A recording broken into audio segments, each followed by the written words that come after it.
Hello and welcome back to the Champions League Challenge on Football Manager 2022, where we are in charge of Steaua Bucharest in the top tier of Romania.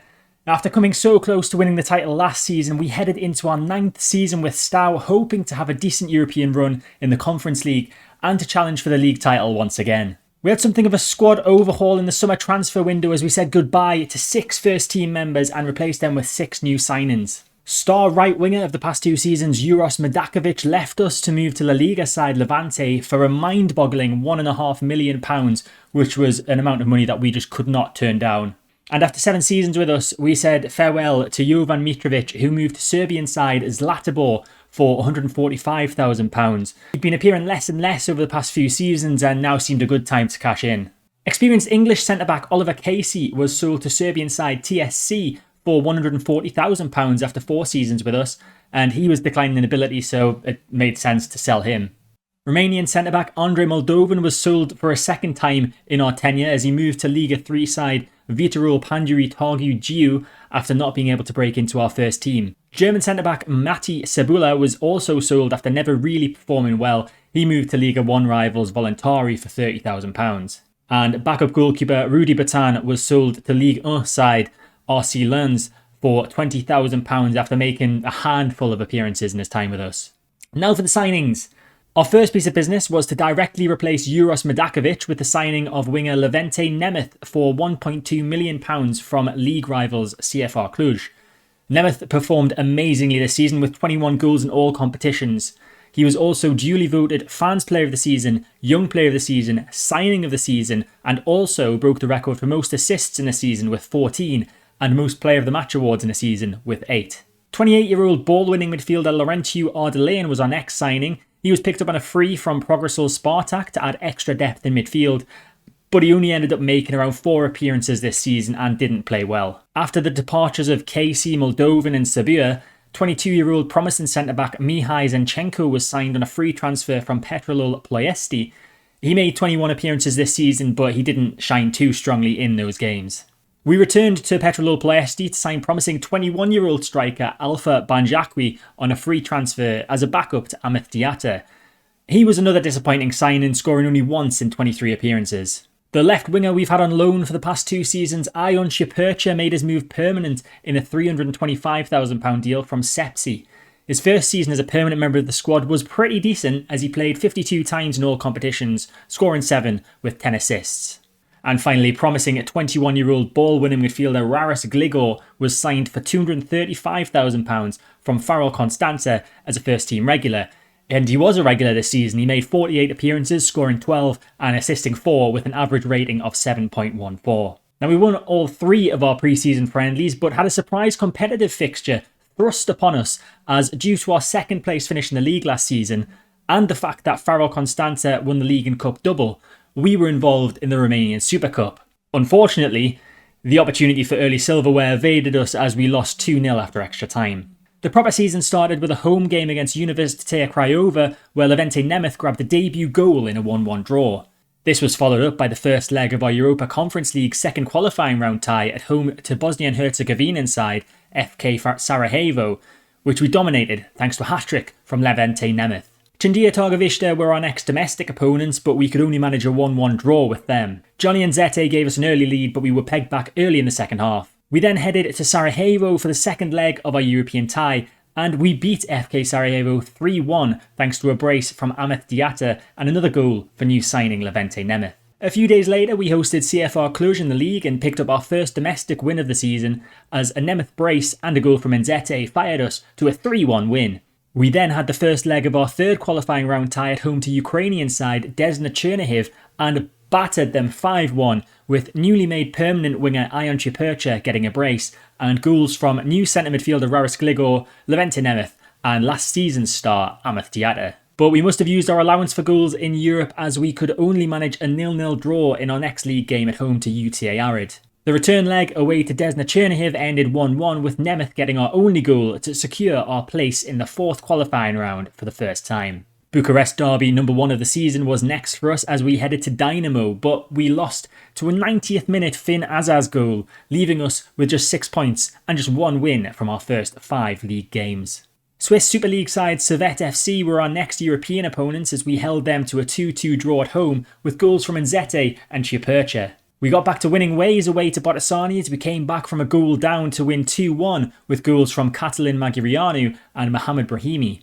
Next, we faced what we thought would be a tough away game to Servette, but this was proven not to be the case as we ran away 4-1 winners with goals from Nzete and Diatta and a brace from Matt Smith, cementing our place in the group stage of the Europa Conference League for the first time since becoming Steaua manager. League leaders FC Arges were our next visitors, and it looked like Gianni Nzete had saved a point for us until Andre Ivan converted a penalty in the 3rd minute of second half injury time and condemned us to a 2-1 defeat. This was followed up by a 1-0 defeat away to Voluntari and a 4-0 embarrassment at the hands of our first Conference League group stage opponents, FK Partizan.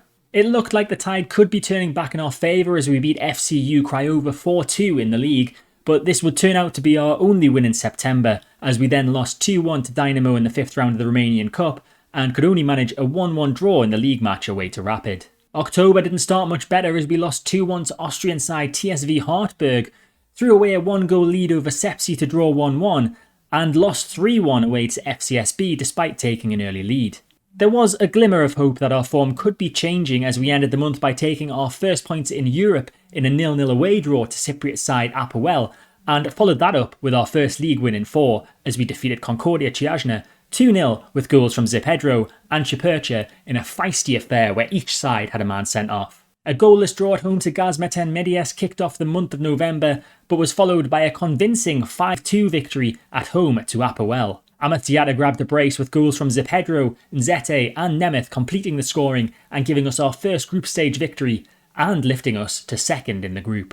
Last season's double winners Faro Constanta were next up, and they repeated the scoreline from the Super Cup as they beat us 2-0 and left us sitting 11th in the league after 15 games. We ended the month with Rafael Pereira firing us to a 1-0 win against Chindia Targovishte and goals from Nzete and Nemeth giving us a 3-0 win at home to TSV Hartberg in the Conference League, solidifying our 2nd place in the group. We started December with a 2-0 defeat at Universitatea Craiova and a 3-1 defeat at CFR Cluj, and headed into our final Conference League group game against FK Partizan in 2nd, meaning we could find ourselves in the draw for the first knockout round if everything went our way. We ended up losing 3-0 to FK Partizan, but still held on to 2nd in the group as Apoel lost to bottom of the group TSV Hartberg. Despite how badly our league campaign was going, we'd made it to the knockout stages of Europe for the first time. Still on a high from our European qualification, we hosted Dynamo and battered them 4-1 with Amath Diatta grabbing a brace and goals from Ciapercia and Magarianu. We couldn't keep up the free scoring of this game for the rest of the month though, drawing 0-0 with UTA Arid and losing 2-1 to title challenging FC Arges, meaning we headed into the winter break in a disappointing 10th in the league. We came back from the break in a goal-scoring mood as we beat Botasani 5-3 with goals coming from Nemeth, Nzete, Diatta and Gligor. The transfer window opened the day after this game and we said goodbye to 2 players and welcomed 3 into the fold. Winger Mohamed Brahimi, who we signed for £115,000 from UTA Arid last summer, was moved on to Chindia Targovishte for £120,000 as he wasn't getting any younger and we needed to make some money on him. 29-year-old Catalin Magirianu, who was brought in as a backup striker last summer, also left, moving to Aerostar Bacau for £42,000 after a less than impressive spell at the club. We brought in a couple of strikers to add squad depth, with promising 20-year-old Istvan Nemedi joining us on loan from Sepsi for the season, with an optional future fee of £1.1 million if he impressed. He ended up playing 19 games in all competitions, scoring 10 and making 3 assists, so not too bad. The other striker we signed was 20-year-old Japanese national Shinichi Yamada, signed for £56,000 from Gladbach. He only made a smattering of appearances for us, but still managed to score 2 goals in 4 appearances in all competitions. And the final winter signing we made was to add a bit more depth in defence as we signed 24-year-old Oman international Khalid Al-Balushi for £110,000 from Universitatea Cluj. He ended up making just 9 appearances for us, but I could definitely see him getting more involved in future seasons. A day after these transfers were completed, we faced Voluntari with Al-Balushi and Nemedi making their debuts in a goalless draw at home.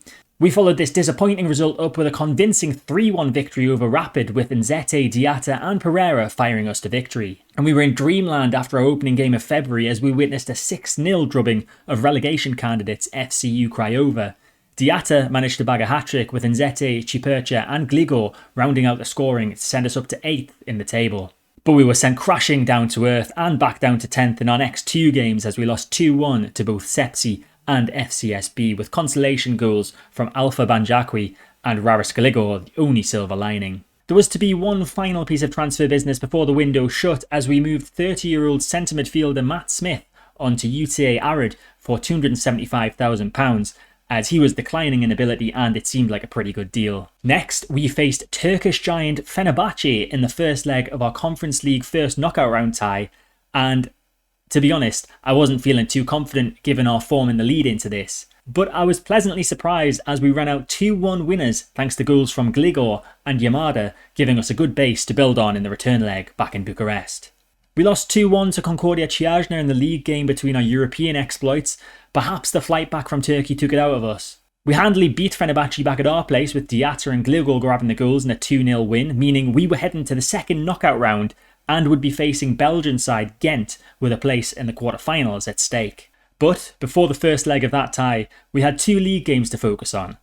The first, against fellow mid-table dwelling Gazmetan Medias, was disappointing as we lost 3-1 with Rafael Pereira getting our consolation, and the second wasn't much better as we lost 3-1 again to top of the table Faro Constanța and ended the regular season languishing in 12th in the league, meaning we would be playing in the relegation group to end the season. Our terrible form continued as we headed into the first leg against Ghent and never really showed up, losing 3-1 for the third game running at home to the Belgian side. A miracle would be needed in the second leg for us to get through to the quarterfinals. Our league game between the 2 European ties was away at CFR Cluj and ended up being a 6-goal thriller as Nemeth and Diatta got our goals in a 3-3 draw. But then our European journey came to an end in the second leg against Ghent as despite winning 3-2 on the night thanks to an Istvan Nebedi hat-trick, it wasn't enough and Ghent went through on aggregate. To be fair though, not a bad first appearance in the knockout stages of European competition. With no European football to focus on, we needed to get our heads down to try to qualify for next season's Conference League through the only avenue left available, the European Places playoff. We knew that if we finished in one of the top 2 places in the relegation group, we would have a chance of qualifying for Europe once more. Our first game after continental disappointment didn't go our way as we succumbed to a 2-1 defeat to Sepsi, then followed that up with a 2-2 draw with Rapid to remain 7th in the relegation group. We finally found a win in our next game though as we hosted FCU Craiova and beat them 3-0 with goals from Istvan Nemedi and Raris Gligo. A 1-0 win over Gazmetan Medias and a 1-1 draw with Dynamo ended April with us in 5th and still in with a chance of finishing in the top 2 of the relegation group. We had 3 games left and knew that we realistically needed to win all 3 to qualify for the European Places playoff. We started May well with Nemedi and Yamada firing us to a 2-1 win over Voluntari to send us up to 3rd. Then beat Concordia Chiajna 2-0 with Nemedi getting a brace to move us up to 2nd. We headed into the final game against 3rd placed Botasani knowing that whoever won this game would finish 2nd. We started well with Istvan Nemedi opening the scoring. Things got even better as Levente Nemeth doubled our lead on 11 minutes. Our place in the playoff was pretty much guaranteed when Chipercha scored with just under 15 to go and was signed, sealed and delivered with Nemeth's 2nd late on. Our season wasn't over just yet. We had to face the top of the relegation group, Sepsi, in the semi-final of the European Places playoff. We got the look of the draw as we were drawn as the home side, and we made that count as we won 3-0 with Diatta and Nemeth grabbing the goals to set up the final against FC Arges, a team we hadn't beaten in our last 2 attempts and the team that had just finished 4th in the Champions playoff of Liga 1. My confidence was low heading into this one, but I was given a glimmer of hope when Levente Nemeth gave us the lead just before half-time. That hope was dashed just after half-time when Costanel Tofan levelled and was obliterated when Issa Fomba dispatched a penalty after Twisk had given it away to give Arges a 2-1 lead. Any hope of a comeback was thwarted when Iowan Petrosor scored their 3rd around 10 minutes later and our dreams of a 3rd season of European football had gone up in smoke. Overall, we had a pretty disappointing season. I think we struggled with the extra matches that European competition threw at us and you can see that by our domestic form. A run in the Conference League is the shining light of the season and certainly helped us financially. I think our budget's something around 7 million now, but our failure to make the Champions playoff or qualify for Europe has to condemn this season to being labelled mediocre. It would have been interesting to see how we'd fare next season as the board have given us almost £5 million as a transfer budget, But as many of you will know, the beta of the new Football Manager game is now out, meaning it's time to say goodbye to Steaua and this failure of a Champions League challenge. It's been a struggle and we've not got anywhere near achieving the goals set out at the start of this series, but I've enjoyed managing Steaua and I think I might need to rein it in a bit with these mammoth challenges in the future. Keep an eye on the channel for my FM23 beta save in the coming days, but that is it for this season and for this save as a whole. I hope you've enjoyed it. Please give this video a like if you have, and we'll be back with more Football Manager very soon. Thanks for watching.